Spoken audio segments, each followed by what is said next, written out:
You're listening to Mix Off Air with Duffy Moon, Amber Kay, Camper Kyle, and Kelsey Lorenz. And now, the Finer Things Club. Hey, yeah, Mix Off Air podcast, and we're doing a little special, I guess, TV series review at this point. Yeah, Amber? Mm-hmm. And we have Paul Hunton on the line for you. Amber, what does Paul Hunton do? Paul does stuff. He does stuff, okay. So he's over at Texas Tech. Paul, why don't you tell us what you do? Sure, absolutely. I am a documentary filmmaker, and I'm also the general manager of Texas Tech Public Media, which consists of PBS and NPR stations throughout the West Texas region. How are y'all today? Good. You should see Kelsey's face. She just had her eyebrows went up like, that's impressive. I was just about to say, well, a resume might be shot Kelsey, your way. No.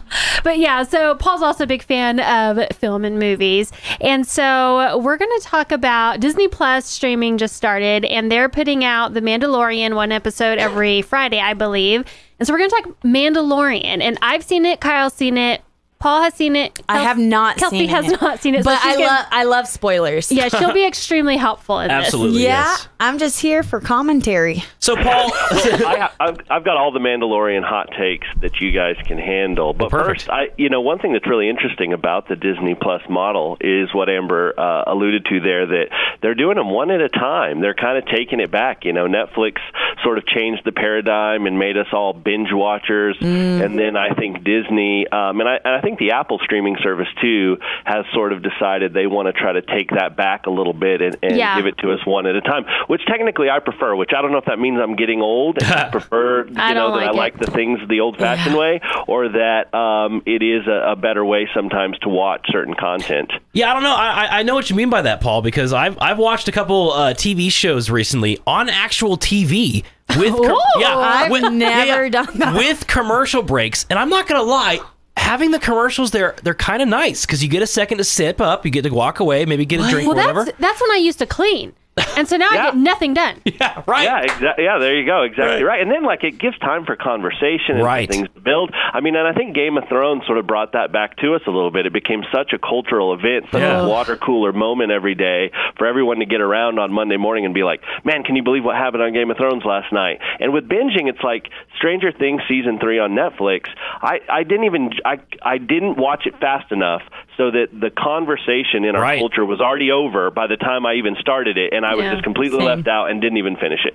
Right. No, I know exactly what you mean. And I know, with other stuff like Game of Thrones, you have a time to talk, and then with the other stuff like Stranger Things, you have to wait for everyone to get caught up before you can say anything. It's kind of annoying. Oh, I love spoilers. I hate not knowing what's going to happen. Kelsey watches the last one first because she doesn't want to be upset. What if I die and never finish the series? Well, okay, all right, that's fair. Those are fair arguments. Okay, Mandalorian. I love Mandalorian. I'm also just a crazy Star Wars junkie. As is Kyle. I've been all in on Star Wars since I was a very small child. Fantastic. I'm not old enough to where I got to see any of the original 3 films in theaters, but my older brother had all of the Star Wars toys when I was a kid, and we would just play for hours and hours, and then, of course, watching the movies over and over on VHS, and it just, I can't get enough Star Wars, inject it right into my veins. And so I'm really, really high on Mandalorian. I really like the storytelling so far. I think they're creating a really interesting world, and spoiler alert, Baby Yoda is the cutest thing in the culture right now. I thought he was so cute. I also, though, thought that it was a little low on the special effects level. I felt like it looked really fake. I think they did that on purpose, though, because it brings back to the puppet Yoda. Man, that puppet Yoda would haunt my dreams. I thought they ran out of money. And what is puppet Yoda? Well, puppet, the original Yodas, and Paul, you can correct me if I'm wrong here, but the original Yodas, in fact, I can't think of one besides episodes 2 and 3. All the Yodas are a puppet. You mean 4 and 5? No. 2 and 3, yeah. Yeah, so Frank Oz, Jim Henson, puppeteer. Yeah. Oh, yes, Jim Henson. Puppeted and voiced the original Yoda in the 4, 5, and 6 films. And yes, he was a puppet. And then what's funny about the Phantom Menace, we're going all over the Star Wars it wasn't here, a little person? No. That was R2-D2. That was R2. Phantom Menace, he was a puppet. Right. and it was so bad it's that terrible. they went in for the DVD release and digitized him. Yes, So good. now he is only a puppet in those first, they're considered 4, 5, and 6. But Right. they were the first 3 that were made. Right. Paul, what you may not know about me is I am put off by puppets and mascots. They freak me out. I can't do Sesame My Street. reasons are my own. Well, I think that's a typical thing. I know lots of people who feel the same way. People who Okay, won't good. set foot into a theme park that has costumed characters. I feel like for they're that very mocking me reason. behind the They're mask. mocking me. But yeah, so Yeah. Stop that's patronizing. that's maybe why the Baby Yoda threw me off. Was off-putting a little bit. Well, hey, Well, Paul. and it's interesting too the storylines that they're diving into. So Mandalorians, the most famous Mandalorian is Boba Fett. Oh, yeah. from, Yes. the 4, 5, and 6. That big worm? films. No, the big That's worm ate Jabba. him, Amber. Jabba the Hutt. Well, there's that too. Yeah. He was the jetpack guy who Han Solo tripped into falling into the Sarlacc pit. Oh yeah. I don't recall that. Yeah, well, Must have blacked it's a out very on that short moment. moment, but Oh, yeah. he's the one that gets Han Solo in Empire Strikes Back and puts him into carbonite and takes him to Jabba. Stupid. I'm still so mad about it. So that doesn't kill them? They're essentially bounty hunters, and so they're not a planet of people or a race of people. It's more like a religion of Right. people, like these Oh, bounty like a hunters who wear this armor, who do this thing, Like a Cult. ninja. et cetera. A cult. Or ninja. Jeez. Yes, a ninja cult. And so what's awesome about using a ninja cult to be the sort of narrative device that you utilize to tell the stories, one, it's not something we've ever really gone deep into in the Star Wars universe. People forget that although Boba Fett became such a wildly popular character, he's barely in the movies and he barely says any lines. And so we saw a little bit more of his origin story in the prequels. In 2, Attack of the Clones, we find out about his father and we see where he came from. But then really there's nothing else left with Boba Fett. And now we get the Mandalorian. And what I like about what Jon Favreau is doing, the director and showrunner for it, who also directed the live-action Lion King recently, Jungle Book, and the first Iron Man. So the guy's got clout. But what I like what he's doing here, and Swingers, which is one of my all-time favorite movies, but we can talk about that on another time. Interesting. But he is using a lot of tropes and devices and imagery from old westerns and samurai movies. And it's kind of cool because in a science fiction world, you can easily blend those two ideas and do some really neat things with those storytelling devices. And so far, after 2 episodes, man, he's doing it well. I will say I know what a trope is now because 2 weeks ago I went to Albuquerque to my romance writers meeting and the whole thing was on tropes. So Interesting. now I know what that means. What is a trope? It's like an element of the plot. So you might have like, secret baby is a trope or There it's you kind of go. like the element of the plot. Am I correct, Paul? Yes, that's right. So, in a genre like country music, a trope would be like the cheating song, right? It's a trope. It's a well-worn device that songwriters use to put into their music. As Amber just noted, in a romance novel, it would be like, the secret baby. Beauty and the something- Beast. Yeah, it's something that you see happening a lot throughout stories that people and authors put in there so that, one, audiences are familiar with those types of storytelling devices, but then also it's an easy way to get a story told because you can just pull from these different things. And so things like, so to bring that into The Mandalorian, you get these big expansive shots of what, are like Western towns, right? Like the opening could easily be a saloon, right? They remind me in of the a first spaghetti episode of The Western. Mandalorian. Yeah, exactly. Would you like agree? a spaghetti Western. Those were Westerns that were actually shot in Italy. Oh. Am I correct? For budget Correct. reasons? Man, And so they- you guys are just Yeah, scholars we today really on are. film history. I love it. I'm pretty good. He's doing nothing. So Yeah, I'm very looking up into everything those that you ideas. guys say, to be very honest. So, Paul, I got a question for you. So, what I kind of noticed and liked about The Mandalorian, the 2 episodes that we've seen, is that there isn't a lot of shoving in your face fan service. There's not a lot of nostalgia there. There's some cool little Easter eggs that if you know the Star Wars universe, you see it. But what I noticed in episodes 7 and 8, the most recent ones, is there's a lot of just in your face, oh, look at this nostalgia, and it's really not supposed to be there and it feels uncomfortable. Whereas in Mandalorian, it's like on its own. It feels free to be on its own. It doesn't need the old series to back it up. You know what I'm saying here? Yeah, absolutely. And I think that they made Lucasfilm, which is, owned by Disney, as we all are now. I am a property of Disney, I think. I'm not sure yet. I haven't seen it yet, I have I'm sure one day I will be. barcode on my butt. But that's exactly right. And I think they're learning a lesson from what happened with Solo. Solo was basically a nostalgia. Oh, yeah. That's all it was. Solo. It was like, yes, it was. He was so hot. You love. Yeah, very hot. Yeah, Chewbacca, man, that fur. Oh yeah.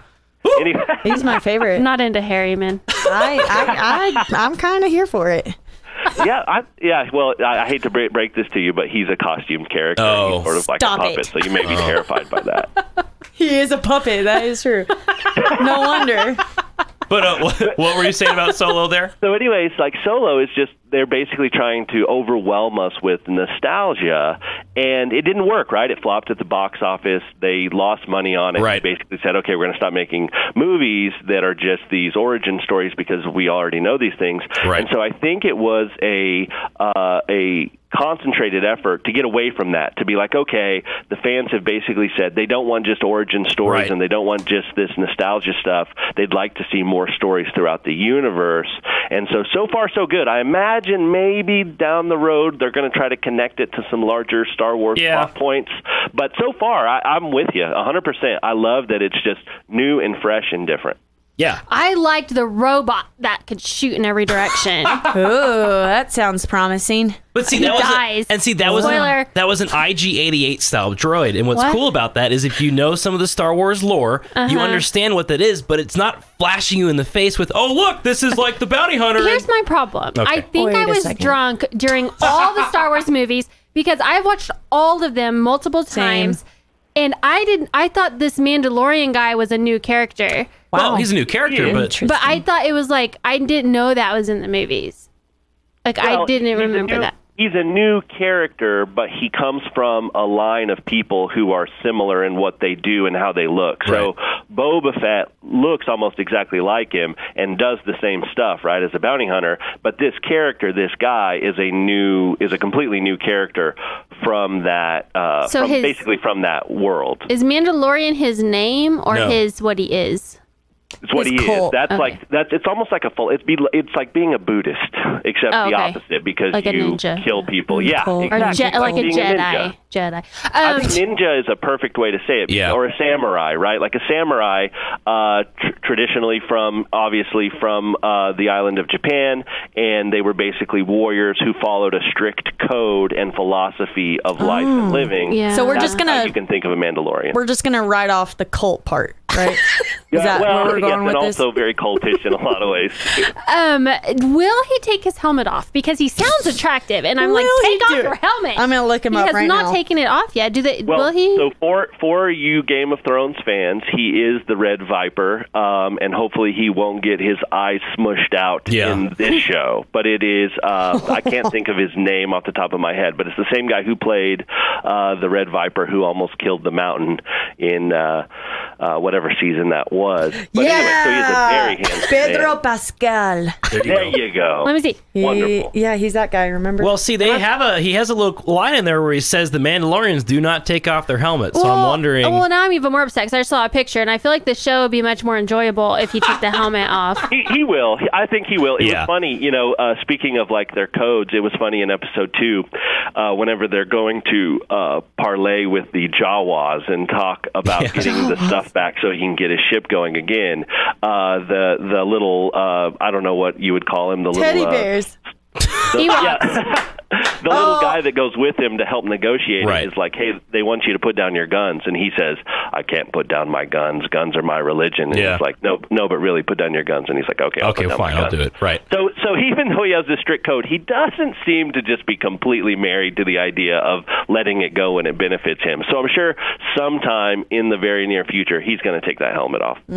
Here we go. Well, and you also. And that's when the plot thickens. Well, you also see that straight from the coda as well. I think when the IG-88 droid is about to, kill Baby Yoda, spoiler alert. What? But the Mandalorian stops him, even though the bounty was He's for like dead. straight up shoots him. That's right. Good point. So far, our Mandalorian that we're following in this show although he is a Mandalorian, doesn't seem to be just, cultish in his behavior and adherence to the rules of their little philosophy there. So anyways, I think we'll see that go all over the place. One thing, too, I like is the sort of getting to see these other places in the Star Wars universe and getting other characters. And like the opening of Episode 1, we get to see the bounty that he gets with the little blue fish guy, which is just something that's interesting. It's different aliens we haven't seen. It shows a different side of some of the Star Wars universe as he goes out on the speeder into I guess over a frozen planet where he almost gets eaten. And then like in this one, we get the character who teaches him how to ride the blurgs or whatever they're called. So there's just a lot of cool Star Wars things that we haven't got to see but feel very familiar to us. Well, I am surprised that y'all liked it. I'm especially surprised that Kyle liked it because he's a purist. He only likes the original 3. He doesn't like any of the others. So for him to like this one, I was surprised. I figured people would not like it. Yeah, because Disney has a tendency of ruining things. They really do. How do you feel about Rogue One? You know what's funny? Rogue One, I liked it. Is that the one with Ren? No. That was the standalone. That was basically the prequel to Episode 4, A New Hope. And I actually kind of liked it, mostly because there was an element of it's hitting on nostalgia. It did kind of slap you in the face with that a couple times, but it did seem like it was a completely original story. Is that the one where he races in the desert? No, Amber, it's not the one he races in the desert! I love that one, though. Amber, you're wrong so many times. But I'm telling you, I think I was drunk. Hey, that's okay. But yeah, I actually, there were a couple things that I had a problem with Rogue One because near the end, I don't feel as if the tone, like the end of Rogue One's tone, where Darth Vader is just a complete bad A. Oh, that's where he tells him he's his father. No, Amber! He is a BA. I really wanted Darth Vader to win. That's the point. Is he comes in all BA, he's killing all these people, and then it's supposed to tie in directly to the beginning of Star Wars Episode 4, where he's just kind of lumbering in, and it's very slow paced. That was my only problem with it. Other than that, I really liked the show. Yeah, okay, good. Yeah, so I like Rogue One a lot, too. Yeah. Whenever I see a new Star Wars movie, I immediately love it. And then, of course, as time goes by, you kind of change your opinion on it. So, like, the prequels really, objectively, are awful They're movies. Terrible, yeah. But I love them just because they are Star Wars movies, right? So that's kind of how, I think if you're a true Star Wars fan, you can say, like, look, I understand these are awful, but I also love them just because they're Star Wars movies. Yeah, my favorite was when Darth Vader was like a young man and they hooked up. Oh boy. Yeah, those are the awful ones we're talking about. Those are the terrible ones. Oh, but let's talk about that music. They're so in love, and that soundtrack was beautiful. It was nice. Well, okay. So, hey, Paul, we got to wrap up because of time reasons, but is there anything you'd like to end, like maybe an end critique there for The Mandalorian or anything else you'd like to say? Yeah, well, I would say I'm really enjoying it. I like the fact that, we're 2 weeks into it now. We're about to have one will debut tomorrow, this Friday. And so I really like the fact that we can kind of catch up on this kind of stuff. And I'm really enjoying the slow drip, the one episode at a time. And I just can't wait to see where this series goes. And once again, thanks for having me on. I love to talk Star Wars. Maybe if this series keeps going, we can do a follow-up later in the season. Yeah. Yeah, I'd love that too. Absolutely. Well, thanks for coming on, Paul. We really appreciate that. And you have a good one, all right? All right, take care. All right, may the force be with you there, bud. Oh, gosh. All right, that was Paul Hunton letting us know, letting you know what we all think about the Mandalorian. Thanks for listening into the Mix Off Air podcast, and catch us. I felt like my references were spot on. Yeah, they were pretty good. I did so good. Right. Paul said he's going to start watching Outlander, and then we're going to have a review of that. So when did he say that? Just assuming that's coming next.